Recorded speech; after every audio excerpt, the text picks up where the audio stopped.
I've always liked the act of counting down until some big event occurs. In my high school AP English classroom, I used Post-it notes on a bulletin board to make a countdown of days until the end of the school year. I believe we started at about 100 days out. Being seniors, we were all pretty excited to take down another Post-it each day. So it's no surprise, probably, that I have a certain affinity for Advent calendars. When I was a kid, we didn't always have one, but when we did, it always served as a countdown to when we got to go to Chicago to be with our grandparents.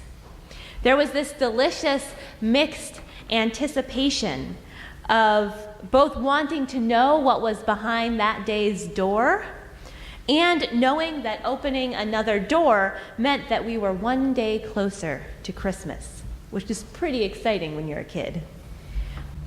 My mother-in-law still gives us an Advent calendar each year at Thanksgiving, and I still like finding out what's behind each door.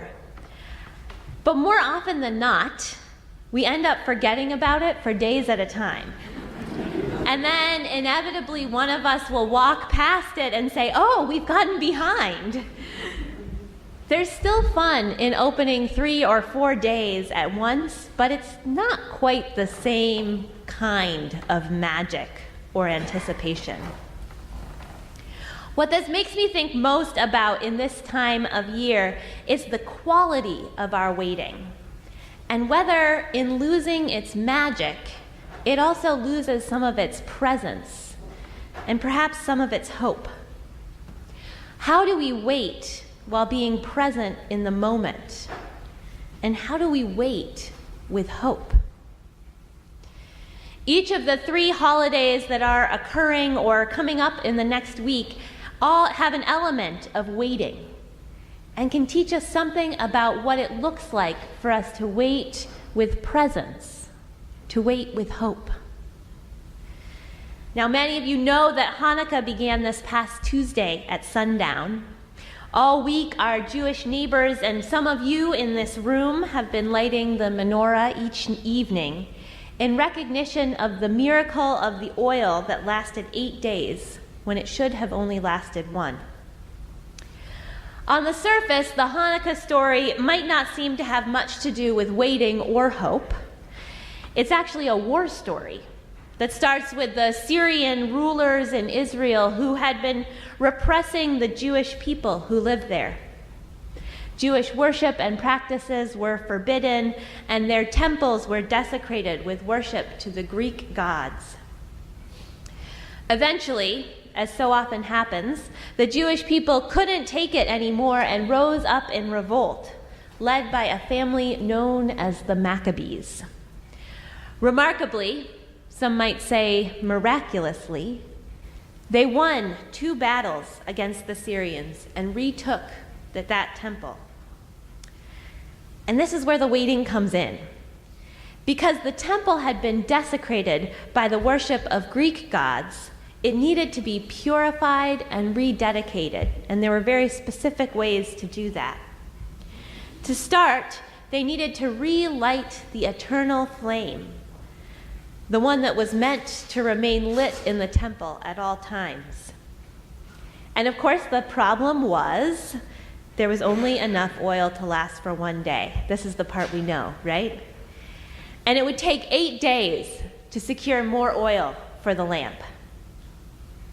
But remarkably, some might say miraculously, that little bit of oil lasted for the full 8 days. Well, I'm sure that they weren't just sitting around waiting during those 8 days. I am also sure that they were particularly aware of the time passing, and that they were wondering, as each hour passed, how long that miraculous light was going to last. I imagine that each day the Jews in the temple realized that the eternal flame was still lit. They had a little bit more hope. There had probably been some moment in the battle with the Syrians when they realized that things were against all odds going their way. And there must have been some moment in those 8 days that they were waiting for the oil that they realized that against all odds, that eternal flame just might stay lit, and hope emerged. Out of this backdrop of repression and war, hope emerged. Perhaps not all at once, but it was a palpable hope. A hope embodied in a flame that just didn't go out. This same theme of fire and light as palpable symbols of hope is certainly strong in the story of waiting that goes along with the celebrations of the winter solstice over the years. Now, if you're counting down to winter solstice, 4 more days. We're almost there. The celebration of the winter solstice is one of the more ancient holidays and is particularly meaningful for those of us in the northern climes. I think we're among that. The ancient peoples of the north didn't like the 4:15 sunsets any more than we do. And they had a lot less science and technology to deal with it. But what they did know was that each year there was one night that was the longest night of them all. And once they got through that night, the days would begin to grow longer again and the nights shorter. Once they got through that longest night, they would begin the journey to spring. It's from this realization that the celebration of the winter solstice emerged. It comes from both realizing that getting through the longest night was an early harbinger of spring, and from the reality that it was a whole lot easier to get through that long night if you spent it celebrating. It's true, right? So through candles and fires, those ancient people created as much light as they could, as if to encourage the sun to join in on their fun. Through feasting and dancing and singing together, they created warmth and community, almost as if they could chase the night away. As they waited together for the dawn on that longest night, they created hope, a palpable hope that they could see and hear and feel. The hope of these ancient winter solstice celebrations is the kind of hope that UU minister Reverend Scott Taylor is talking about when he says, hope doesn't just promise us that change will come in the future. It also changes who we are in the present. When we believe that a new day is dawning, we don't just sit and wait. We get up and go out to meet the light. Those ancient peoples of the north not only got up to meet the light, they also created light themselves, just as the people in the church in our story did by bringing their individual lanterns to light the sanctuary. By creating light, they created hope and got themselves through that long night to the morning. When the early Christians came along, they took these traditions of the winter solstice and morphed them into a celebration of Jesus' birth. There were lots of motivations that led to the borrowing of these traditions. First and foremost was the desire to convert ancient pagans to Christianity. By using the holidays and traditions of the ancient faiths, they were able to make this new religion feel familiar and safe. But I imagine that another motivation was the fact that there were so many parallels between the message of the winter solstice and the symbolism of the birth of Jesus. For Christians, the birth of Jesus is the birth of light and hope into the world, a world that was in desperate need of that hope. Often when we tell the story of Jesus, we neglect to talk about the context in which Jesus was born.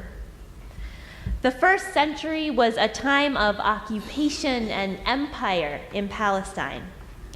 The Roman Empire was the strongest political force in the Mediterranean at that time, stretching all the way into Palestine and beyond. The Jews who lived there were ruled by Romans and by fellow Jews who realized that they could move up in the world if they assimilated to Roman culture. Though the Romans were not necessarily the worst of the occupiers who have held that area that's now modern-day Palestine and Israel, they weren't the best either. All the things that are a part of empire and occupation were a part of day-to-day living in first century Palestine. There was corruption and repression, excessive taxation, and a division of people into those who were accepted by society and those who were not. Sound familiar? Any threat to Roman rule was immediately and often violently squashed. The Jews were hit particularly hard by all of this as their faith and their culture was so different from that of Rome. And so Jesus represented hope in the midst of all this to the Jewish people. Hope for freedom from Roman rule, hope for a future in which they could practice their faith in any way they wished. Some called Jesus the King of the Jews in open defiance of the Roman Empire. Though in reality, Jesus was not well known until the last 3 years of his life. When the early Christians were creating the mythology of their faith, they recognized the power of including a story of Jesus' birth, a story of the birth of hope into the world. It was a symbol that their new faith needed.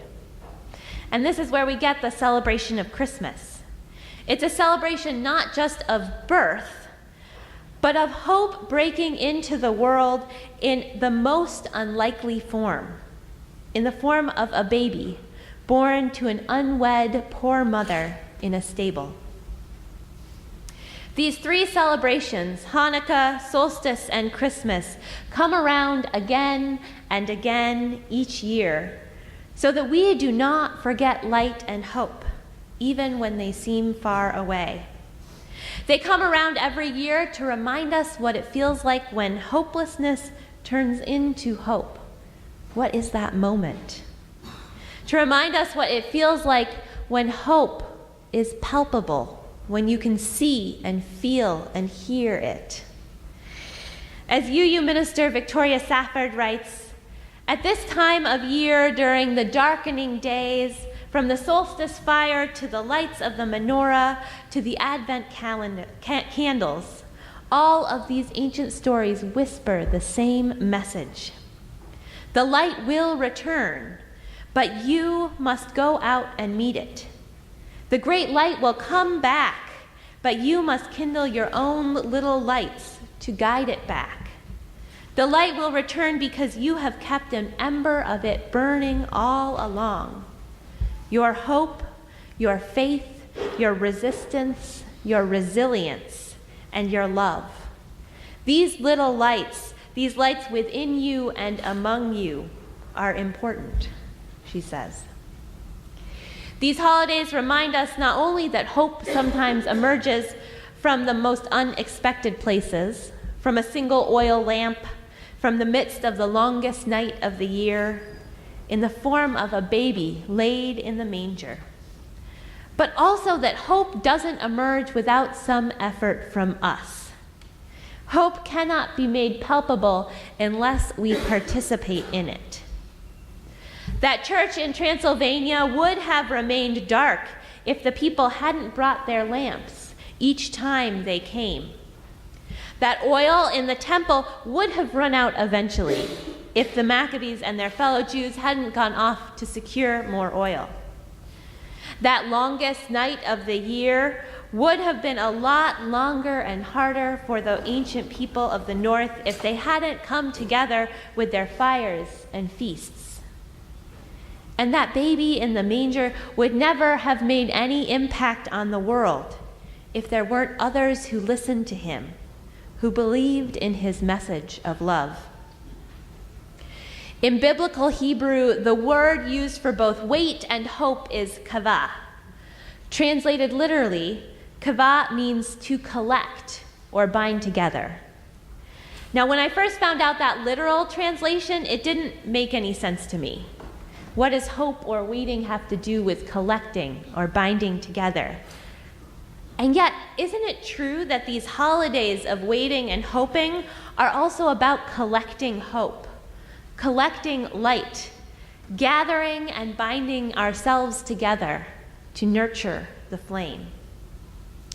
As the Reverend Victoria Safford says, it is an ancient discipline, an old December discipline in the northern world, to watch for light whencesoever it appears and to nurture it, kindle it, fan the little flame, draw other people towards it to warm their frozen hands and feet, to flare it up and pass it on. It's an ancient discipline to watch for hope wherever it appears, whatever the season, but especially in the long nights of December. So in this holiday season, let us watch for hope wherever it appears. And when we see it, let's gather it up, collect it, and nurture the flame so that we might let the light of hope shine out into our world. May it be so.